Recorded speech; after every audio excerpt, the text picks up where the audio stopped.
Buenas noches, bienvenidos a una nueva serie de videos de nuestro curso La conformación de la identidad en el periodo virreinal.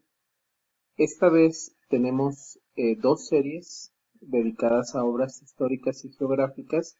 Iniciaremos con el libro de la historia de la conquista de México del español Antonio de Solís.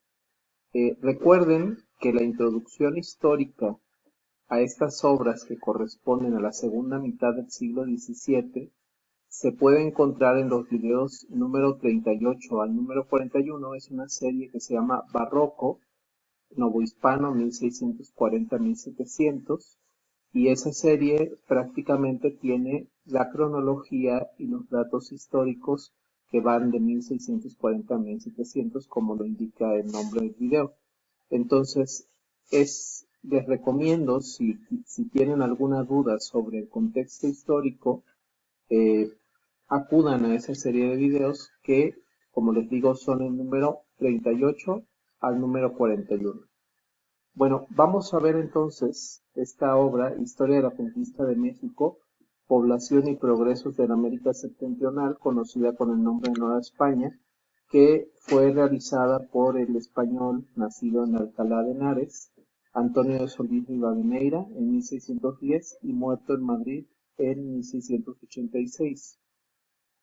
Vamos a ver primero una breve biografía del autor y solamente hago una acotación. Normalmente estamos acudiendo a autores nacidos en la Nueva España,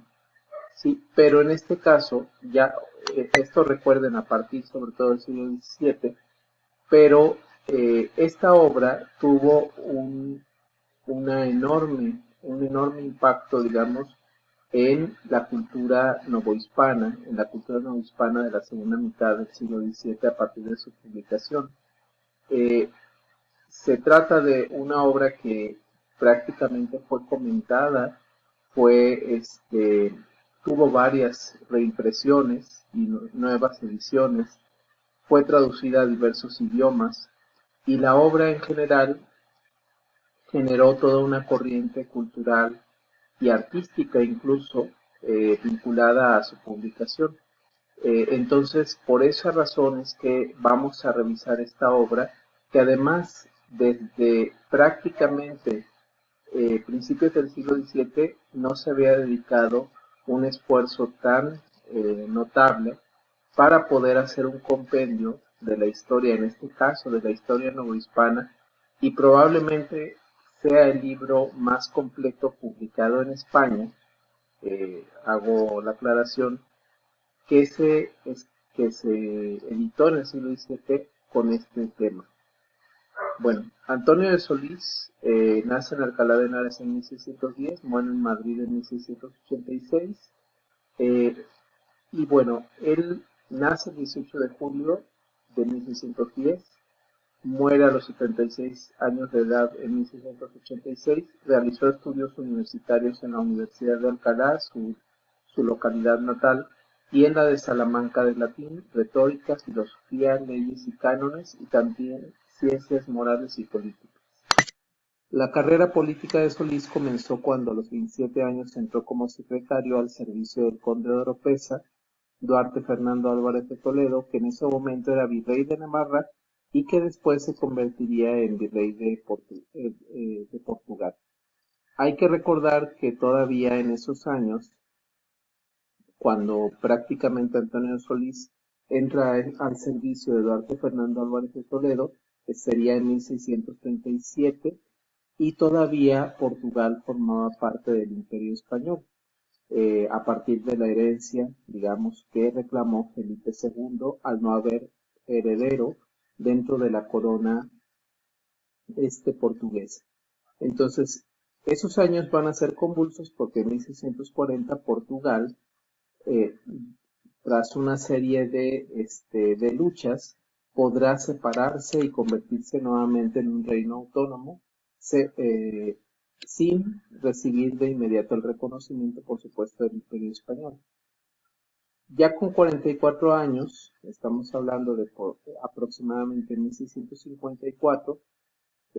se trasladó a la corte y el rey le nombró oficial de la primera Secretaría de Estado, con lo que podría haber comenzado su carrera en la administración, pero Solís decidió renunciar al cargo y lo traspasó a un familiar suyo. Aquí vemos la fachada de la muy célebre Universidad de Alcalá de Henares, una de las universidades más prestigiosas, prácticamente la cuna de la Universidad Complutense, y la Universidad de Salamanca, este patio, ¿no?, de los colegios que es tan célebre y que, bueno, sabemos que la Universidad de Salamanca es prácticamente la primada en España y una de las universidades más antiguas del mundo y todavía hasta la fecha una de las muy prestigiosas. Esta es una visión, es una recreación en donde se puede ver ni más ni menos que a Carlos II de Habsburgo, el rey español, el apodado el hechizado, y pretende ser este personaje Duarte Espinosa, el hombre que en 1637 fungía como virrey de Portugal para la corona española y con quien Antonio de Solís entró en servicio precisamente en esos años. Y bueno, prácticamente Antonio de Solís, cuando ingresa a la corte, será con dos reyes. Primero será Felipe IV y después con Carlos II, que como sabemos tuvo una salud bastante frágil y una condición que hizo que muchas veces su madre, Mariana de Austria, tuviera que asumir el papel de regente. Bueno, precisamente en 1661 Mariana de Austria le nombró a Antonio de Solís cronista mayor de las Indias, sucediendo a León Pinelo. A pesar de la importancia del cargo, renunció al mismo y decidió dar un giro a su vida ordenándose sacerdote en 1667, cuando tenía aproximadamente 57 años de edad. Durante su etapa como oficial de la Secretaría de Estado y como cronista, escribió toda su obra dramática y poética en la que sigue la escuela de Calderón de la Barca. Su obra dramática cuenta con los siguientes títulos: El Alcázar del Secreto, El Doctor Carlino, Un Bobo Asesiento, que de hecho fue su obra más célebre, Las Amazonas, La Gitanilla de Madrid, otra obra que también fue célebre, Amparar al Enemigo, La Más Dichosa Venganza, El Niño Caballero, La Renegada de Valladolid, con Monteser y Silva, La Restauración de España, también, Las Vecinas y El Pastor Fido, con Coello y Calderón. También cultivó el género poético y sus poemas fueron publicados por Juan de Goyeneche en Madrid en 1692. Tal vez les suene el nombre del editor de Juan de Goyeneche porque fue el mismo que hizo la publicación del primer volumen de obras de Sor Juana Inés de la Cruz, allí en España, incluyendo la vida del autor. Antonio de Solís tuvo una carrera literaria que se puede juzgar de medianamente exitosa. Por supuesto, estaba muy a la sombra de otros grandes nombres de las letras del siglo de oro del siglo XVII. Sin embargo, la obra que lo inmortalizó es precisamente la que nosotros estamos revisando. Aquí vemos una imagen de Mariana de Austria todavía joven, ¿no? Una portada precisamente de una de las comedias que más se reeditaron de Antonio de Solís, La Gitanilla de Madrid.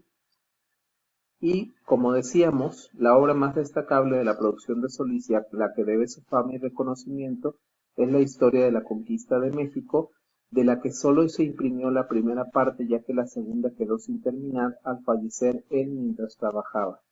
en esta obra. Tuvo dos intentos de continuaciones, una versión impresa en Madrid en 1741 y reimpresa en 1786, debida a Ignacio de Salazar y Olarte, que narra los sucesos posteriores a la toma de México hasta la muerte de Cortés. De hecho, hay que decir, la obra de Antonio Solís se detiene tras el triunfo de Cortés inmediatamente en el momento en que Cuauhtémoc se entrega a Cortés en Tenochtitlan. La otra, el otro intento de continuar la obra de Antonio Solís fue de Fray Tomás de San Rafael y permaneció inédita hasta 1927, cuando fue publicada por el Arzobispado de Guadalajara, en Guadalajara, México.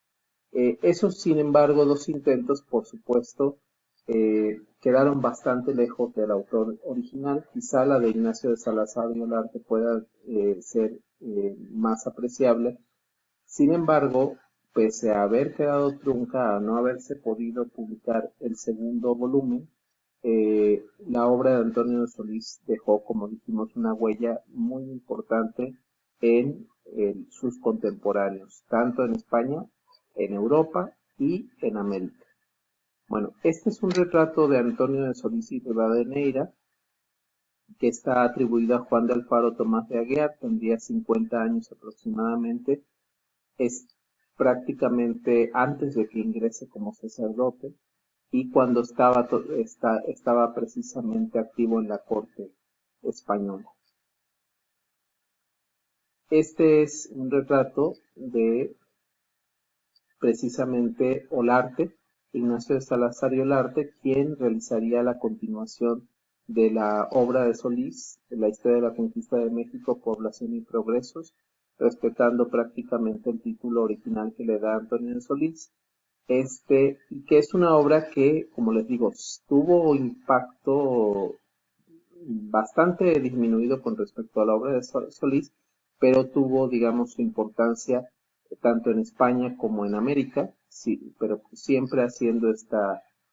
distinción, ¿no? Y el padre Tomás de San Rafael, que hasta 1927 se logra la publicación, gracias al arzobispado de Guadalajara, de esta que pretende ser la segunda parte del libro de Antonio de Solís, de la historia de Antonio de Solís. Bueno, hasta aquí dejamos este primer video para evitar que haya cortes abruptos como en otros, y en un segundo video hablaremos de la reseña y la valoración de la obra. Hasta entonces.